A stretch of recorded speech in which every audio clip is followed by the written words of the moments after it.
Hello मेरे प्यारे मास्टरियों, आशा करते हैं कि आप लोग ठीक और मस्त और ज़बरदस्त होंगे और आपका तैयारी बढ़िया चल रहा होगा। हम लोग जो है सेट नंबर 9 को जो है टेस्ट ले चुके हैं। उसी 9 का जो है मैथ कंटेंट और मैथ पेडागोजी दोनों जो है आज की वीडियो में पूरा करने वाले हैं। तो देखिए हमारा सवाल जो है 31 नंबर सवाल क्या कह रहा है कि निम्न आंकड़ों के लिए परिसर, बहुलक तथा माध्य का माध्य क्या है। एक ही सवाल में जो है आपके 4 सवाल पूछ दिए गए। सवाल क्या कह रहा है कि निम्न आंकड़ों के लिए परिसर, बहुलक तथा माध्यक का माध्य क्या है। मतलब पहले परिसर निकालना होगा, बहुलक निकालना होगा, माध्यक निकालना होगा और तब तीनों का क्या निकालना है तो माध्य निकालना है। और हमने आप लोगों को पढ़ाया है कि माध्यक कैसे निकाला जाता है, माध्य कैसे निकाला जाता है। हमने आपको पढ़ाया है ना, माध्य कैसे निकाला जाता है, माध्य कैसे निकाला जाता है, बहुलक कैसे निकाला जाता है और परिसर कैसे निकाला जाता है। तो देखिए हमने आपको बताया है कि माध्यक, अगर हम माध्यक निकालेंगे ना तो इससे क्या होगा कि हम बहुलक भी आसानी से निकाल पाएंगे। क्यों? क्योंकि हम एक क्रम में सजाएंगे, है ना। तो माध्यक हम लोग कैसे निकालते हैं, तो हमने आपको बताया है कि माध्यक निकालने के लिए हम क्या करते हैं, दिए गए आंकड़ों को या तो आरोही क्रम में या नहीं तो अवरोही क्रम में सजा लेते हैं और फिर क्या करते हैं, दोनों तरफ से काटते चलते हैं। बीच में जो आंकड़ा बचता है वही क्या हो जाता है तो माध्यक हो जाता है। यानी तो जब दो डाटा बचता है, तो दोनों का योग करके बट्टे से क्या करते हैं, 2 करते हैं। तो चलिए हम लोग जो क्या पहले क्या करते हैं, माध्यक निकाल लेते हैं। तो दिए गए आंकड़ों का माध्यक निकालने के लिए हम आपको क्या बताया था कि आंकड़ों को बढ़ते या आरोही क्रम में क्या कर लेना है, सजा लेना है। आप चाहे तो आप जो है आरोही अवरोही क्रम में भी सजा सकते हैं, लेकिन मैंने किस में सजाया है, आरोही क्रम में सजाया है। तो आरोही क्रम में हमने क्या किया, पूरा का पूरा आंकड़ा को सजा लिया। एक बात आप लोग को ध्यान रखना है कि जब ये आंकड़ा को आप आरोही अवरोही क्रम में सजाएंगे तो दिए गए आंकड़ों को गिनती कर लेंगे और जो आपने आंकड़ा लिखा होगा उसको भी गिनती कर लेंगे। नहीं तो होता क्या है, कभी कभी आंकड़ा रहता है इसमें कुछ और इसमें आपको एक छूट ही जाएगा, एक कम ही हो जाएगा, तो आपका आंसर गड़बड़ा जाएगा। इसलिए जो दिया गया आंकड़ा है उसको गिनती कर लेना है और जो आंकड़ा जो इधर आप लिख रहे हैं उसको गिनती कर लेना है। तो माध्यक निकालने के लिए हमने क्या किया, तो आंकड़ों को जो है आरोही क्रम में हमने सजा लिया। अब दोनों तरफ से क्या करते चलेंगे, काटते चलेंगे। तो दोनों तरफ से आप काटेंगे, तो दोनों तरफ से जो काटेंगे तो आपके पास बीच में जो बचेगा ना वही क्या होगा तो वही आपका माध्यक होगा। लेकिन हमने बताया था कि अगर 2 डाटा बच जाता है दोनों को योग करके 2 से भाग कर देते हैं। तो यहाँ पर हमें कितने बीच में आ गए, 6 आ गए। बीच में क्या आ गए, 6 आ गए। तो माध्यक बराबर अपने को निकल गया क्या, माध्यक बराबर हो गए 6।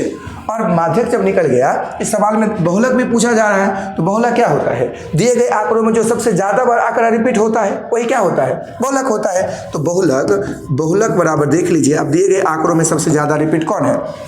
तो देखिए 2 एक ही बार है, 3 2 बार है, 4 3 बार है, 5 एक बार, 6 एक बार, 8 एक बार, 9 एक बार और सब आंकड़ा एक बार है। कुल मिलाकर के जो 4 है वो कितने हैं, तो 3 बार है। इसका मतलब बहुलक बराबर कितने होंगे, 4 होंगे। और परिसर कैसे निकाला जाता है, तो हमने बताया था दिए गए आंकड़ों में सबसे बड़ी आंकड़ा माइनस सबसे छोटी आंकड़ा और जो आता है घटा करके वही क्या हो जाते हैं, तो आंसर हो जाते हैं, परिसर हो जाते हैं। तो परिसर बराबर सबसे बड़े आंकड़ा, है ना, बड़े आंकड़ा माइनस छोटे आंकड़ा, है ना, छोटे आंकड़ा। हमने बताया था ये बातों को। अब क्या है, अब सबसे बड़े आंकड़ा कितना होगा, 19 होगा, चूंकि आखिरी में है और इधर कितने हैं, 2 है। तो 19 माइनस 2 बराबर कितने हो गए, 17 हो गए। अर्थात परिसर भी अपना निकल गया कितना, 17। अब इस सवाल में क्या कह रहा था कि परिसर, बहुलक, माध्यक का क्या निकालना है, माध्य निकालना है, तीनों का माध्य निकालना है। तो हम क्या करें, तीनों को माध्य बराबर क्या होता है, आंकड़ों का योग बट्टा आंकड़ों की संख्या। तो आंकड़ा इसमें कितने हो गए, 3, एक माध्यक, दूसरा बहुलक और तीसरा परिसर। तो क्या क्या हो गए, तो देखिए 6 हो गए प्लस कितने हो गए, हमें माध्य निकालना है। तो मैं लिख दूं माध्य बराबर ये हो गए आपके 6 प्लस 4 और प्लस कितने हो गए, तो आपके 17 प्लस 17। अब हम तीनों को योग करके बट्टे में क्या करेंगे, 3 से भाग कर देंगे। तो कितने हो जाएंगे, 6 4 10 और 17 कितने हो गए, 27 हो गए। 27 बटे 3 काटेंगे तो कितने हो गए, 9 हो गए। इसका मतलब माध्य बराबर आ गए 9 और हमारा यही आंसर हो जाएगा कितना, तो 9। इस टाइप के सवाल हर सेट में आते हैं, इसलिए बढ़िया से आप लोग प्रैक्टिस कर लीजिएगा। अब समय है नहीं बहुत ज़्यादा प्रैक्टिस करने का, इसलिए माध्य माध्यिका बहुलक को थोड़ा सा 5 मिनट 7 मिनट समय देकर के बढ़िया से इसको पढ़ लीजिए, है ना। आइए सवाल नंबर 32 क्या कह रहा है, देखिए 1 सेंटीमीटर गुने 1 सेंटीमीटर वाले 64 वर्गों को कुल कितने प्रकार से व्यवस्थित किया जा सकता है। सवाल क्या पूछा है कि 1 सेंटीमीटर और 1 सेंटीमीटर दोनों वर्ग है, 1 सेंटीमीटर के वर्ग है, 1 सेंटीमीटर व 1 सेंटीमीटर भुजा के वर्ग है। वर्ग चूंकि दोनों चारों भुजा बराबर होती तो 1 सेंटीमीटर है, तो यही कह रहे हैं 1 गुने 1 सेंटीमीटर वाले 64 छोटे वर्गों को, 64 का कुल है, या कितनी इसकी संख्या है, इसकी कुल संख्या हो गए आपके 64। आगे सवाल देखिए, कुल कितने प्रकार से व्यवस्थित किया जा सकता है कि परिणामिक क्षेत्रफल कितना हो जाए, 64 सेंटीमीटर स्क्वायर हो जाए। क्षेत्रफल हमें क्या चाहिए, 64 ही चाहिए, चाहे हमें आयत बने या वर्ग बने। क्यों? क्योंकि सवाल में नहीं कहा गया है कि आपको जो व्यवस्थित करना हो वो आयताकार करना है कि वर्गाकार करना है। क्योंकि व्यवस्थित 64 वर्ग दिया है, तो 64 वर्ग को तो हमें ये नहीं कहा है कि जो है आपका 64 वर्गों को इस शेप में करना है कि या तो आयताकार हो नहीं तो वर्गाकार हो। ये ना आयताकार पूछा नहीं वर्गाकार पूछा। इसका मतलब हमको क्या निकालना है, दोनों निकालना है, आयताकार भी और वर्गाकार में भी। आयताकार मतलब क्या कि ऐसे करके अगर अपन इस प्रकार से जो वर्ग बनाते हैं, इस प्रकार से वर्ग बनाते तो ये लंबाई ज़्यादा होनी चाहिए, चौड़ाई कम होनी चाहिए। लेकिन वर्गाकार में क्या होना चाहिए, जितनी लंबाई उतनी चौड़ाई होनी चाहिए। तो सवाल में हमें तो ये नहीं कहा है कि आयताकार निकालना है वर्गाकार निकालना है। सवाल डायरेक्ट कह रहा है, क्या कह रहा है कि जो बस कितने जो है परिणामी क्षेत्रफल 64 होना चाहिए, वो कितने प्रकार से व्यवस्थित कर सकते हैं। तो देखिए हम कैसे कैसे व्यवस्थित कर सकते हैं। एक जो कर सकते हैं, इस रो में 1 ले लें और 1 ले लिए, इधर 1 सेंटीमीटर हो गई, और इस रो को अपन बढ़ाते चलेंगे। इस रो को ऐसे करते करते करते हम कितना कर लें, तो ऐसे करते करते 64 कर सकते हैं। ऐसे वर्ग 64 को आएंगे। इसका मतलब 1 गुने 64, मतलब चौड़ाई 1 और लंबाई कितने हो गए हैं 64। यानी 1 गुने 64 करेंगे तो इसका भी क्षेत्रफल कितना होगा, 64 ही होगा। लंबाई गुने चौड़ाई, क्षेत्रफल क्या होता है, लंबाई गुने चौड़ाई, तो 64 ही होगी। दूसरा अपन क्या कर सकते हैं, एक वर्ग ऐसे, एक वर्ग नीचे में ले लिए, और इस क्रम में क्या ले लिए, 32 वर्ग ले ले, और इस क्रम में भी क्या कर ले, 32 वर्ग ले ले।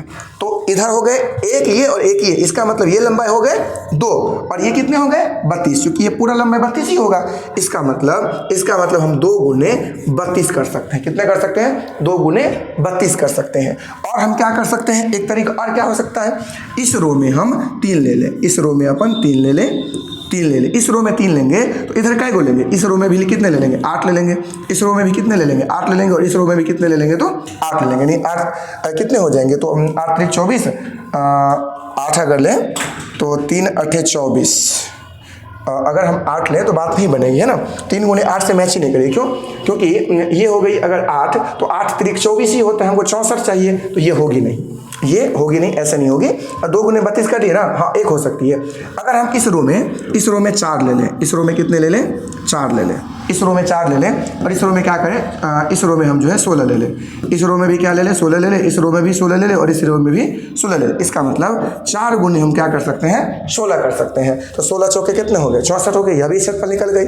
और क्या हो सकते हैं, तो एक हो सकते हैं 8 गुने 8, क्योंकि 5 से नहीं होगा, क्योंकि क्षेत्रफल में हमें 64 आनी चाहिए ना। हम क्या करें, इस रो में 8 ले लेंगे और इस रो में भी क्या ले लेंगे, 8 ले लेंगे। इसका मतलब एक हो जाएंगे 8 गुने 8। यानी हम जो है 1 गुने 1 सेंटीमीटर वाले 64 वर्गों को कुल जो है हम जो है 1 2 3 4 तरीका से व्यवस्थित कर सकते हैं, जिसका क्षेत्रफल कितना होगा, तो 64 होगा। कितना होगा, 64 होगा। तो इसका आंसर क्या होगा, 2 होगा। लेकिन इसी सवाल में अगर आपसे क्या पूछता कि 1 गुने 1 सेंटीमीटर वाले 64 वर्गों को कुल कितने प्रकार से आयताकार रूप में व्यवस्थित किया जा सकता है, जिसका परिणामी क्षेत्रफल 64 है। यहां पर क्या जोड़ देता, आयताकार जोड़ देता। इसका मतलब लंबाई और चौड़ाई में क्या होना चाहिए, अंतर होने चाहिए। जितनी लंबाई होनी चाहिए उतनी चौड़ाई नहीं है, जितनी चौड़ाई होनी चाहिए उतनी लंबाई नहीं। तो 1 गुने 64 ये तो ठीक था, 2 गुने 32 ये भी ठीक था, और इधर जो 4 गुने 16 ये भी ठीक था। लेकिन 8 गुने 8 नहीं होता। ये टाइप का सवाल है, पिछला टेस्ट में आप लोगों को बताए थे, 8 गुने 8 नहीं होता। तो क्या होता, 8 गुने 8 इसलिए नहीं होता क्योंकि ये वर्गाकार हो गया। लेकिन सवाल में क्या पूछा गया है, आयताकार पूछा गया, जब हमने बदला तो। लेकिन यहीं पर सवाल में कह देता कि बताइए वर्गाकार कई गो कर सकते हैं, तो एक ही गो कर सकते हैं, 8 गुने 8, बाकी कोई वर्गाकार मैच ही नहीं कर रहा है। तो इसीलिए इस बात को भी ध्यान रखना है कि सवाल में आयताकार पूछ रहा है, वर्गाकार पूछ रहा है, या कुछ भी नहीं पूछ रहा है। कुछ भी नहीं पूछ रहा है तब तो अपन को आयताकार और वर्गाकार दोनों आंसर को जोड़ के लेना होगा। और अगर एक ही पूछेगा तो एक ही आंसर लेना होगा। पिछला जब क्लास में जो टेस्ट में जो आया था वो क्या था, आयताकार पूछ दिया था, उसमें शायद 32 या कुछ था, उसमें आयताकार पूछ दिया था। लेकिन यहाँ पर आयताकार नहीं वर्गाकार है, तो इसलिए हमारा आंसर क्या हो जाएंगे, 4 हो जाएंगे। हम 4 प्रकार से व्यवस्थित कर सकते हैं, 1 गुने 64, 2 गुने 32, 4 गुने 16 और 8 गुने 8। आइए अगला सवाल देखा जाए। सवाल नंबर 33 सवाल में क्या कह रहे हैं कि विद्यालय की सभा में एक कक्षा के विद्यार्थी एक पंक्ति में खड़े हैं। कह रहे हैं एक विद्यालय की सभा हो रही है जिसमें एक कक्षा के विद्यार्थी एक पंक्ति में खड़े हैं, वो कुल विद्यार्थी को एक पंक्ति में खड़ा कर दिए हैं। दोनों सिरों से नीसी का 16वां स्थान है। क्या करें? दोनों सिरों से करने का मतलब हुआ कि यहाँ पर नीसी है, यहाँ पर नीसी है, और इधर से भी जो है ना, इधर से भी अगर 1 2 3 4 करके गिनती करेंगे तो 16 पूरना चाहिए, और इधर से भी 1 2 3 4 करके गिनती करें तो कितना पूरना चाहिए? 16 पूरना चाहिए। मतलब ये हुआ, अगर हम गिनती करें तो देखिए इधर से 1 2 3 4 5 6 7 8 9 10 11 12 13 14 15 16, ये हो गए 16। यानी यहाँ पर कौन है? नीसी है, यहाँ पर नीसी है, यहाँ पर नीसी है। और सवाल में क्या कह रहा है? क्या दोनों छोर से गिनती करेंगे तो नीसी का कितने नंबर पे उसका जो है सर दिख रहा है?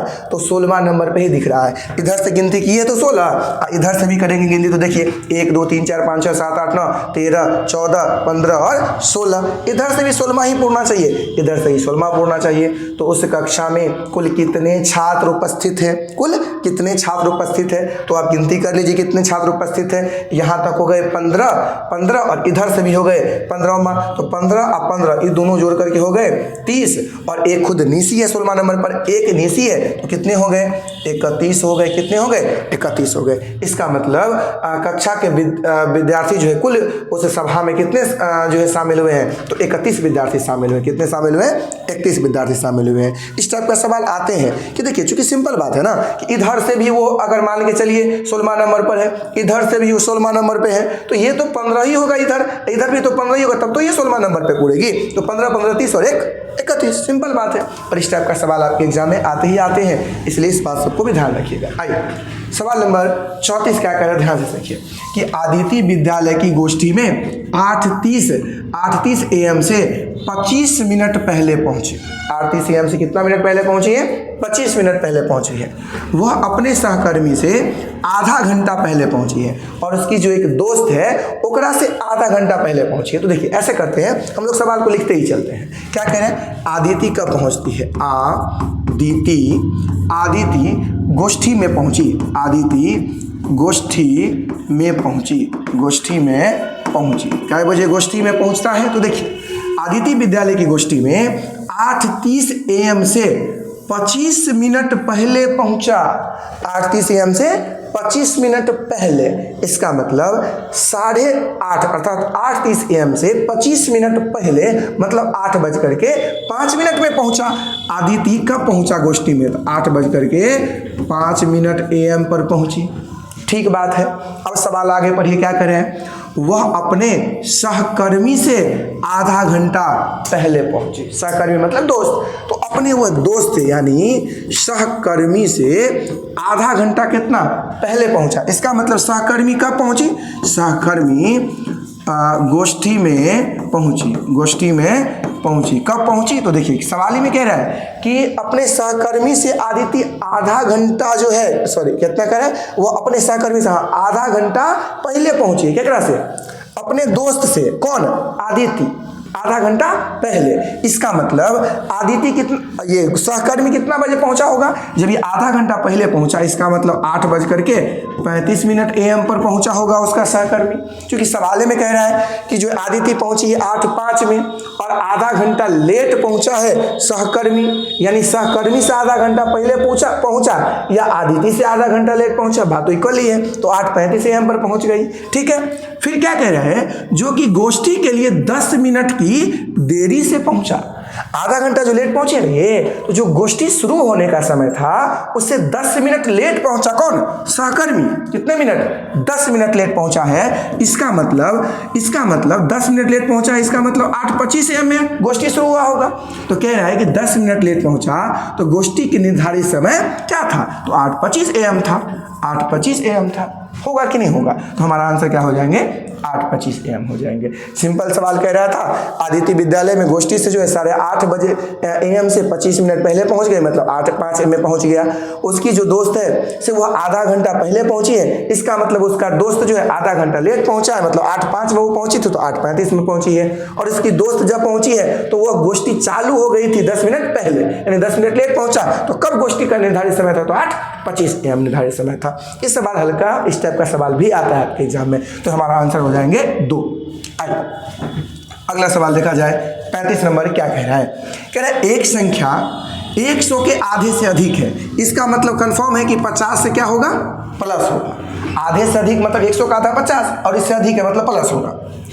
यह 6 दहाई से अधिक और 8 दहाई से कम है। सवाल में क्या कह रहा है, 6 दहाई का मतलब 60 और 6 दहाई से अधिक है, 6 दहाई से अधिक है और 8 दहाई से कम है। इसका मतलब 8 दहाई मतलब 80, इसका मतलब है कि 60 और 80 के वो संख्या बीच होगा। कंफर्म है। अब क्या कह रहे हैं, इसके अंकों का योग 9 है और कुल अंकों का योग कितना है, 9 है। यानी जो इस बीच में संख्या होगा उसके अंकों का योग कितना होना चाहिए, 9 होना चाहिए। कितने होने चाहिए, 9 होना चाहिए। अब जोड़ लीजिए, 7 2 9, 6 3 9, और देखिए 60 और 80 के बीच होना चाहिए, तो ये 3 नंबर ऑप्शन होगा नहीं और 4 नंबर होगा नहीं, वैसे ही ऑप्शन से ही कट गया। चूंकि सवाल ही में कह रहा है कि 6 दहाई और 8 दहाई के बीच हो, तो 14 चूंकि 60 से कम है और 18 भी 60 से कम है, तो दोनों ऑप्शन कट गई। अब जो है इसी दोनों में से कोई आंसर होगा। आइए आगे क्या कर रहा है, इसका दहाई का अंक मतलब जो अंक है उसका दहाई का अंक, दहाई का मतलब क्या होता है, इधर होती है इकाई और ये होती है दहाई। अगर कोई संख्या 18 लिख रहे मान के चले, तो ये हो गई इकाई और ये हो गए दहाई। तो सवाल में क्या कह रहे हैं, इसका दहाई का अंक इकाई के अंक का दुगुना है। और सवाल में कंडीशन लगा दिया है, इसका दहाई का अंक इकाई के अंक का दोगुना है। तो 2 दूनी 4, दोगुना नहीं हुआ। 3 दूनी 6, ये क्या हो गया, दोगुना हो गया। का दोगुना है तो अंक का गुणनफल क्या होगा। देखिए सवाल में ये भी नहीं कह रहा है, सवाल तो घुमा दिया है गुरुजी। देखिए मैंने तो मुझे लगा कि केवल संख्या पूछ रहा है, लेकिन देखिए सवाल घुमा दिया है। ध्यान से देखिए क्या सवाल घुमा दिया है। फिर से मैं बता रहा हूँ सवाल को, देखिए ये कटेगी नहीं, यही आंसर इसी में से होगी। क्या है देखिए, एक संख्या 100 के आधे से अधिक है, इसका मतलब 50 से अधिक होगा। यह 6 दहाई से अधिक और 8 दहाई से कम है। 6 दहाई से अधिक और 8 दहाई से कम मतलब 60 और 80 के बीच है। इसके अंकों का योग 9 है। अंकों का योग क्या है, 9 है। अंकों का योग बताइए, 60 और 80 के बीच में 9 क्या क्या हो सकता है।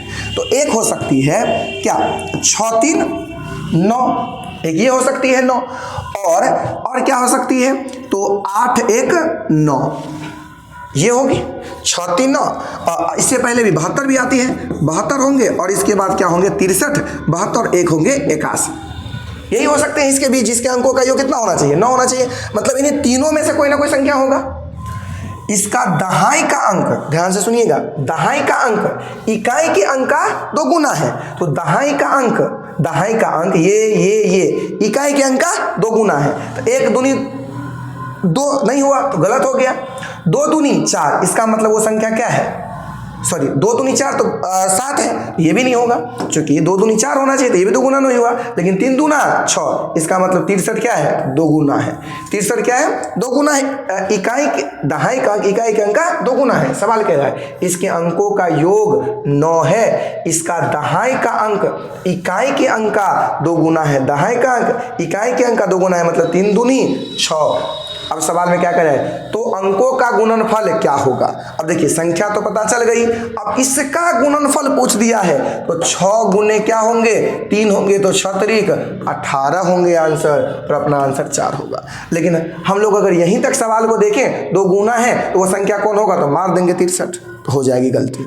सवाल पे लास्ट में ट्विस्ट ला दिया है, लास्ट लाइन में, कि जो संख्या प्राप्त हुआ उस संख्या का क्या है, तो गुणनफल क्या है, समझे। तो इसीलिए हमारा आंसर क्या हो जाएंगे, तो 4 हो जाएंगे। आइए अगला सवाल देखा जाए। 36 नंबर सवाल क्या कह रहे हैं। 36 नंबर सवाल कह रहे हैं कि एक 5 अंकों वाली संख्या में 100वें स्थान का अंक, 5 अंक वाली संख्या, कितने अंक वाली, 5 अंक वाली। तो देख लीजिए 2 2 4, 3 2 5, 3 2 5, 3 2 5, 3 2 5, सब संख्या 5 अंक वाली है। तो एक 5 अंकों वाली संख्या में 100वें स्थान का अंक, 100वें का मतलब इकाई दहाई सैकड़ा, 100वें 100वें 100वें 100वें। चलिए अगला क्या कह रहा है, का अंक 10,000वें स्थान के अंक का, 10,000वां कौन होगा, इकाई दहाई सैकड़ा हजार 10,000। इसका मतलब 5वां संख्या होगा ये वाला, ये 10,000वां संख्या होगा। क्या कह रहे हैं, 10,000वें स्थान के अंक का 3/4 है। मतलब जो 100वें का जो स्थान है, जो 100वां का जो स्थान है, वो 10,000वें अंक के 3/4 है। इसका मतलब एक ऑप्शन 8 का 3/4 हो सकता है, या 4 का 3/4 हो सकता है, या 8 का 3/4 हो सकता है, और या नहीं तो 4 का 3/4 हो सकता है। वो कौन अंक? तो 100वां अंक। तो जोड़ लीजिए, 4 दूनी 8, तो 3 दूनी 6, 4 4 कट गया तो 3, 4 दूनी 8, तो 3 दूनी 6, 4 4 कट गया तो 3। इसका मतलब ऑप्शन नंबर ए में बी हो गए, सी हो गए और डी हो गए। अब देखिए, अब 10,000 सवाले में कह रहा है कि क्या करें, फिर से देखिए सवाल को ध्यान से। कह रहे एक 5 अंकों वाली संख्या में 100वें स्थान का अंक 10,000वें स्थान के अंक का 3/4 है। तो जो 100वां नंबर पर होगा ना, और जो 10,000वें नंबर पर जो अंक है उसका 3/4 है, मतलब 10,000वें अंक का जो अंक है उसका 3/4 है, 100वां वाला अंक होगा, 100वां वाला अंक होगा। तो देख लीजिए हमने क्या किया, सबका 3/4 निकाला, तो 3 दूनी 6, इसमें तो मैच कर गया है ना, पहला ऑप्शन में मैच कर रहा है। अब इसमें 3 है, बी नंबर ऑप्शन में क्या है, बी नंबर ऑप्शन में भी 3 है, ये भी मैच कर गया जी, इससे तो बात बना नहीं। इसमें 6 है, इसमें 6 नहीं है, तो ये ऑप्शन कट गया। इसमें 3 आया, इसमें 9 है, तो ये भी ऑप्शन कट गया। इसका मतलब 1 और 2 में से कोई ना कोई आंसर होगा, है ना। सवाल में कह रहा था कि जो सैकड़ा स्थान का अंक है वो 10,000वें स्थान के अंक का 3/4 है, तो हमने 3/4 निकाला, एक ऑप्शन 1 निकल गई, 1 2 निकल गई, 3 और 4 ऑप्शन कट गई। अगला देखिए क्या करें, और 10वें स्थान का अंक, 10वें मतलब दहाई, 10वें स्थान का अंक 100वें स्थान के अंक का 2/3 है। 100वें स्थान के अंक मतलब इसी दोनों में से होगा, तो 6 का 2/3 या नहीं तो 3 का 2/3, यही होगा। कौन स्थान का अंक? 10वें स्थान का अंक। तो देख लीजिए जी, तो 3 दूनी 6, यानी 2 दूनी 4, 3 का कट गया तो 2, मतलब देखिए इसमें भी 4 आया और इसमें भी 2 आया, 10वां स्थान, तो दोनों मैच कर गया, तो यहां से भी आंसर नहीं बना। सवाल ही कह रहा है ना, देखिए, और 10वें स्थान का अंक, 10वां स्थान ये हुआ और ये हुआ, 10वें स्थान का अंक 10वें स्थान का अंक 100वें स्थान के अंक का 2/3 है, तो हमने 2/3 निकाला, तो एक 4 आया, एक 2 आया, दोनों में मैच कर गया। आगे बढ़ा जाए, 10वें स्थान का अंक, अब फिर सवाल में क्या कह रहा है, 10वें स्थान का अंक, ये जो 10वां है ये 10वें स्थान का अंक सबसे छोटी अभाज्य संख्या का वर्ग है। अब देखिए सवाल कितना घुमा रहा है। अब सबसे छोटी अभाज्य संख्या क्या होता है, तो सबसे छोटी अभाज्य संख्या कितने होंगे? अभाज्य संख्या का क्या नियम है कि वे संख्या जो जिसका केवल और केवल 2 गुणनखंड हो, एक स्वयं और एक वो संख्या, है ना, एक होना चाहिए और एक स्वयं होनी चाहिए। तो देखिए एक जो है इसमें एक ही फैक्टर है, इसका एक ही है, होगा नहीं। 2 ऐसे है जिसके 2 फैक्टर है, एक 1 और एक 2। इसका मतलब सबसे छोटी अभाज्य संख्या क्या हुआ, 2, और सबसे छोटी ये अभाज्य तो है, लेकिन ये कौन अभाज्य है, तो सम अभाज्य है। लेकिन यहीं पर पूछ देता कि सबसे छोटी विषम अभाज्य, तब हो जाता 3, लेकिन सवाल में तो ये नहीं कहा गया कि सम है या विषम, लेकिन इतना कहा गया कि सबसे छोटी अभाज्य संख्या का स्क्वायर है, यानी वर्ग है। देखिए कहते 10वें स्थान का अंक सबसे छोटी अभाज्य संख्या का वर्ग है, तो सबसे छोटी कितना होता है, 2, तो 2 दूनी 4, 2 दूनी 4। तो देखिए इस हिसाब से यहां पर मिल गया और ये क्या हो गया, कट गया। और 1000वें अंक वाली सबसे अभाज्य संख्या इतना हमें देखने की आवश्यकता नहीं है, क्योंकि हमें आंसर यहीं तक क्या हो गया, मिल गया। देखिए ये सवाल सब ना थोड़ा सा अगर दिमाग स्थिर करके बनाइएगा तो बन जाएगा। हमें यहाँ पे समझाना था तो हम एक एक बात को लिखे हैं, नहीं तो कोई आवश्यकता नहीं था। सवाल में सिंपल कह रहा था, सवाल में सिंपल क्या कह रहा है, एक 5 अंक की संख्या तो हमने देख लिया, सब 5 अंक है। फिर कह रहा है कि 100वें स्थान का अंक 10,000वें स्थान के अंक का 3/4 है, मतलब जो 10,000वें नंबर पर होगा उसका 3/4 होगा। तो 8 का 3/4 कितना होगा, 8 गुने, इसका मतलब 8 गुने 3/4, तो 4 दूनी 8, तो इसका मतलब 3 दूनी 6, ये भी मैच कर गया, और यहाँ भी मैच कर रहा, 3 मैच कर रहा है। ऐसे करके देखते चलेंगे और जो आंसर आएगी वही हमारा हो जाएगा। तो अपना आंसर क्या हो गए, 1 हो गए। इस सवाल को थोड़ा सा स्लो करके वीडियो को या दोबारा करके वीडियो को बढ़िया से देखिएगा या अपना दिमाग बढ़िया से लगाइएगा तो बन जाएगा। ठीक है, चलिए आइए अगला देखा जाए। ये सवाल सब आपको जो है आसान है और जो है थोड़ा सा दिमाग लगाएंगे बन जाएगी, भारी नहीं है, ज़्यादा कैलकुलेशन करने की आवश्यकता नहीं हो, तो आपको बताने के लिए इतनी कैलकुलेशन किए हैं। आइए सवाल नंबर 37 में क्या करें, देखिए 17,863 पाने के लिए 8880, 8088 और 8808 के योग में से क्या घटाना होगा? तो सबको जोड़ लीजिए गुरुजी, है ना।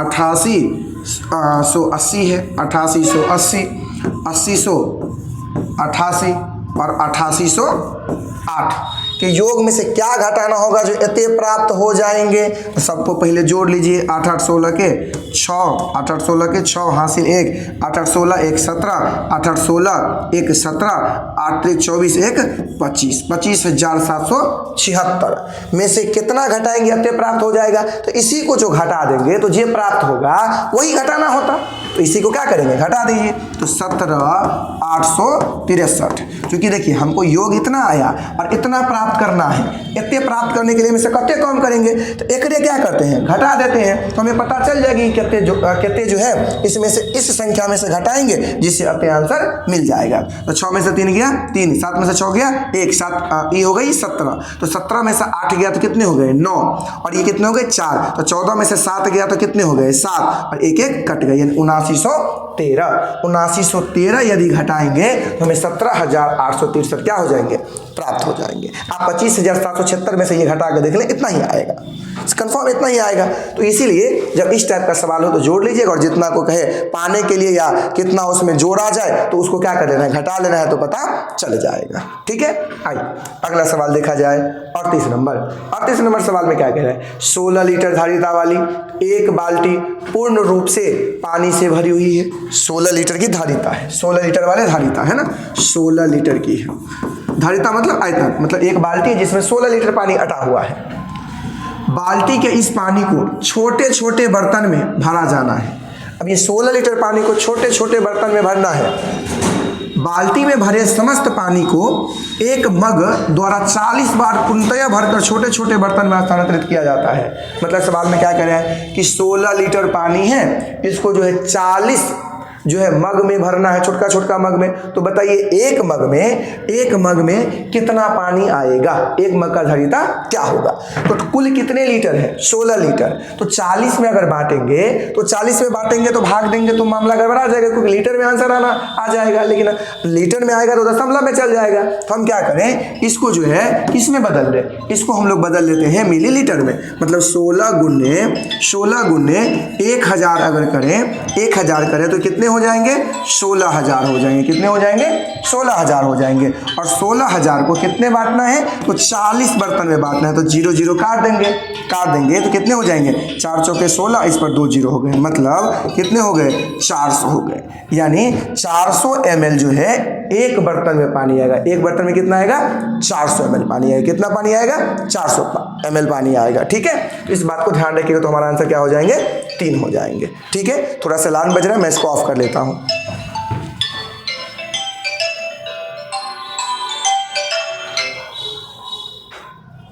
चलिए आगे देखा जाए।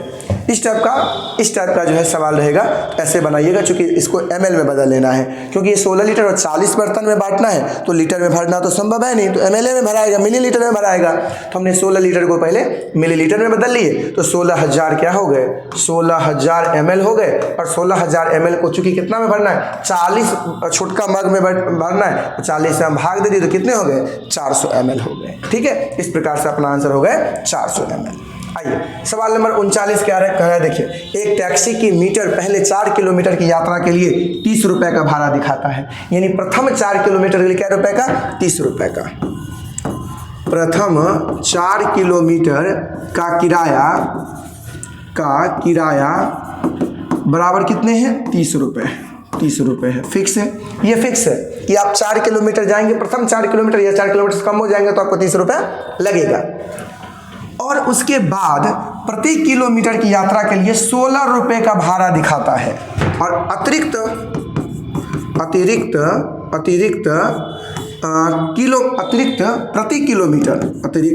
प्रति किलोमीटर के लिए कितना रुपए किराया दिखाता है? 16 रुपए का दर्शाता है। ठीक है, मंजू ने अपने घर से रेलवे स्टेशन तक की यात्रा के लिए 270 रुपए दिए। कितना रुपए दिए? 270 रुपए दिए। किराया जो है, किराया उन्होंने 270 रुपया दिया। कुल कुल किराया कितना दिया? 270 रुपये दिए। कुल किराया कितने? 270 रुपये दिए। अब क्या करें, उसके घर से रेलवे स्टेशन की दूरी कितनी है? तो देखिए हमने क्या देखा था कि प्रथम 4 किलोमीटर के लिए फिक्स है 30 रुपया देना होगा, उसके बाद प्रति किलोमीटर के लिए 16 रुपया देना होगा। इसका मतलब अगर कुल 270 रुपया दिया, इसमें से 30 रुपया तो फिक्स लग गया पहले 4 किलोमीटर के लिए, तो 30 घटाएंगे तो 0, 7 में से 3 गया 4 और 2 का 2, यानी 4 किलोमीटर तो हो गया फिक्स है। 4 किलोमीटर हमें पता चल गया। अब आ जाइए, अब कितना रुपया बचा? 240 रुपये। 1 किलोमीटर के लिए 16 रुपये, तो 240 रुपये कितने किलोमीटर के लिए दिए होंगे? इसी से हम क्या कर ले, यहाँ पे भाग दे देंगे। तो 240 में यदि 16 से भाग देंगे तो कट जाएगी, 4 चौके 16, 4 छके 24 और 0 ये हो गए। फिर 4 से काटे तो 15 चौके 60। इसका मतलब कि 15 किलोमीटर के लिए हमने 240 रुपये दिए हैं और 30 रुपये हमने दिए थे 4 किलोमीटर के लिए, और 15 किलोमीटर अतिरिक्त के लिए हमने कितने दिए? 240 रुपये। तो ये 15 इसमें क्या हो जाएंगे? जुट जाएंगे, यानी टोटल 19 किलोमीटर जो है इसका घर और रेलवे स्टेशन की दूरी है। तो अपना आंसर क्या हो जाएंगे? तो 4 हो जाएंगे। क्या हो जाएंगे? 4 हो जाएंगे। ठीक है, आइए आगे बढ़िएगा। कह रहे हैं सवाल नंबर क्या? 40। सवाल नंबर 40, गणित की कक्षा में अध्यापक ने निम्नलिखित कुछ प्रश्न प्रस्तुत किए हैं। कुछ प्रश्न प्रस्तुत किए हैं, देखिए क्या है। उस आयत का क्या क्षेत्रफल है जिसकी एक भुजा 5 सेंटीमीटर और परिमाप 30 सेंटीमीटर? देखिए अब क्षेत्रफल निकालेंगे तो क्षेत्रफल फिक्स होगा कि नहीं? आयत का चूंकि क्षेत्रफल निकाला है तो फिक्स होगा। तो ये सवाल हो गए फिक्स वाला। ये सवाल हो गए फिक्स, कहने का मतलब अभिसारी, बंद अंत वाला जिसको हम लोग कहते हैं, बंद अंत वाला पूछे ना, हाँ अभिसारी प्रश्न हो गए, यानी जिसका उत्तर सीमित हो उसको अभिसारी कहे या बंद अंत वाले प्रश्न कहे। तो ये हो गए आपके बंद अंत वाले प्रश्न हो गए। ठीक है, बंद अंत वाले प्रश्न हो गए। अगला देखिएगा, उन संख्याओं का समुच्चय ज्ञात कीजिए जिनका माध्यक 4 है।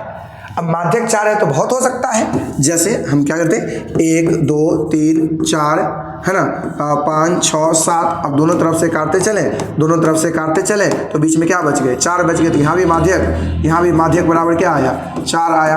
और यहीं पर मैं कर दूँ 2 3 4 कर दूँ, 5 कर दूँ और 7 कर दूँ, तो इधर भी क्या हो गए? माध्यक कितने आ गए? 4 आ गए। तो ऐसा समुच्चय कई बनाया जा सकता है, 1 नहीं 2 नहीं, बहुत समुच्चय बनाया जा सकता है। देखिए जैसे हमने एक समुच्चय बना कर भी माध्यक 4 प्राप्त कर लिया, दूसरा समुच्चय बना करके माध्यक 4 प्राप्त कर लिया, और भी हो सकता है 5 7 8 जो है 4 9 11 13। अब इधर भी काट देंगे, इधर भी काटेंगे, इधर भी काटेंगे, इधर भी, फिर भी माध्यक कितना आया? 4 आया। तो माध्यक प्राप्त करने के लिए एक समुच्चय नहीं कई समुच्चय हो सकते हैं। इसका मतलब ये खुला अंत वाला प्रश्न हुआ, यानी अपसारी प्रश्न हो गए। ठीक है, आइए अगला, 0 से 8 के मध्य सभी अभाज्य संख्याओं की सूची बनाइए। देखिए 0 से 8 जो है ना अभाज्य संख्या फिक्स है। अभाज्य संख्या फिक्स है, क्या क्या है 0 से 8 तक? तो 0 से 8 तक अभाज्य संख्या आपके हो जाएंगे, 1 हो जाएंगे, 2, ये नहीं पूछा है कि सम या विषम, तो 1 2 हो जाएंगे, 1 3 हो जाएंगे, 1 जो है आपके 5 हो जाएंगे, 1 7 हो जाएंगे, 4 अभाज्य संख्या हो जाएंगे। यह तय है। आयतों के बारे में, इसका मतलब यह भी प्रश्न क्या है? बंद अंत वाले हैं। यह भी प्रश्न बंद अंत वाले हैं। आयतों के बारे में आपको जो भी गणितीय जानकारी है मुझे बताइए। ये तो बहुत कुछ जानकारी हो सकता है ना। तो ये हो गए आपके खुला अंत वाले हो गए, ये आपके खुला अंत वाले हो गए। अब सवाल में पूछा क्या जा रहा है, देखिए ए और बी बंद सिरे के प्रश्न है। ए और बी बंद नहीं, ए बंद है बी खुला है, पहला ऑप्शन कट गया। ए बी सी बंद सिरे के, ए बंद है बी खुला है, यह भी ऑप्शन कट गया। ए बंद सिरे वाले प्रश्न है और बी सी डी मुक्त वाले नहीं। डी जो है इधर डी बी सी भी क्या है? बंद वाले हैं, तो बंद वाले हैं, और यहाँ पर कह रहे हैं मुक्त वाले हैं, तो यह भी ऑप्शन कट गए। ए और सी बंद सिरे वाले हैं, ए और सी बंद सिरे वाले, बी और डी क्या है? खुले सिरे वाले हैं, बी और डी मुक्त सिरे वाले यानी खुले सिरे वाले हैं। तो अपना आंसर क्या हो जाएंगे? तो 4 हो जाएंगे। ठीक है, आइए आगे बढ़ा जाए क्वेश्चन नंबर 41 पर। 41 में क्या कह रहा है देखिएगा, एक विभाजन के प्रश्न में भाजक भागफल का 4 गुना है। एक प्रश्न है, एक प्रश्न क्या है? इस प्रश्न में कह रहा है कि भाजक बराबर क्या कर रहा है? एक विभाजन के प्रश्न में भाजक भागफल का 4 गुना है। भागफल का 4 गुना है, मतलब भाजक बराबर भागफल का 4 गुना है। ठीक है, जैसे सवाल का वैसे हमने लिख दिया। और शेषफल का 3 गुना है। और दूसरा सभी समीकरण कह रहा है क्या, एक और है, यह भाजक तो एक भागफल का 4 गुना है ही है, और दूसरा क्या है, तो भाजक बराबर शेषफल का 3 गुना है।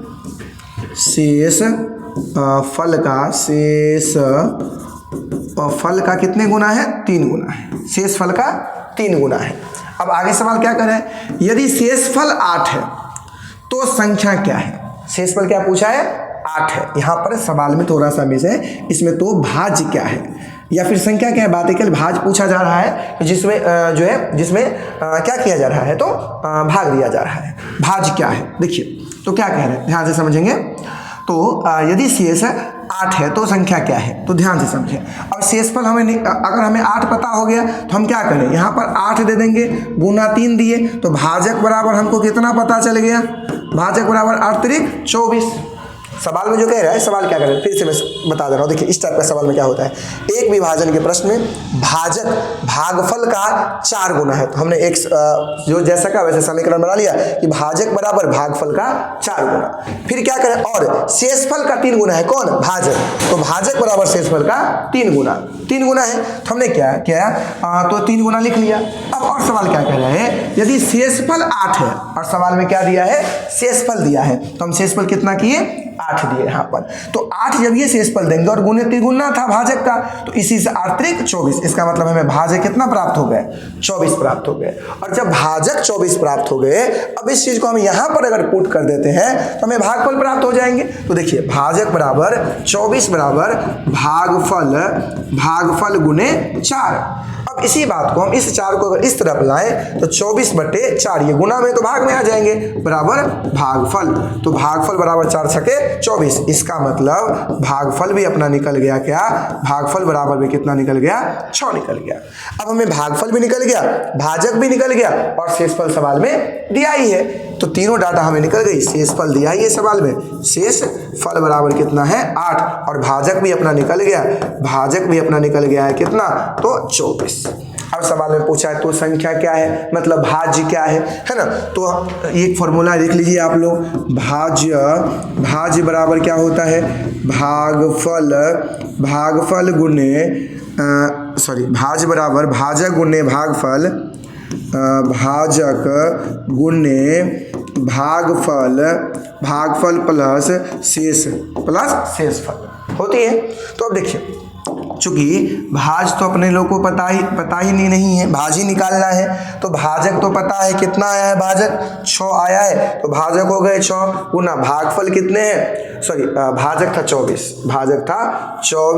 भाजक है ना यहाँ 24, और भागफल कितने हैं, तो भागफल आए 6, तो गुना दे दिए 6, अब प्लस शेषफल कितना है, 8, शेषफल सवाल में दिया है 8, तो 8 दे दिए।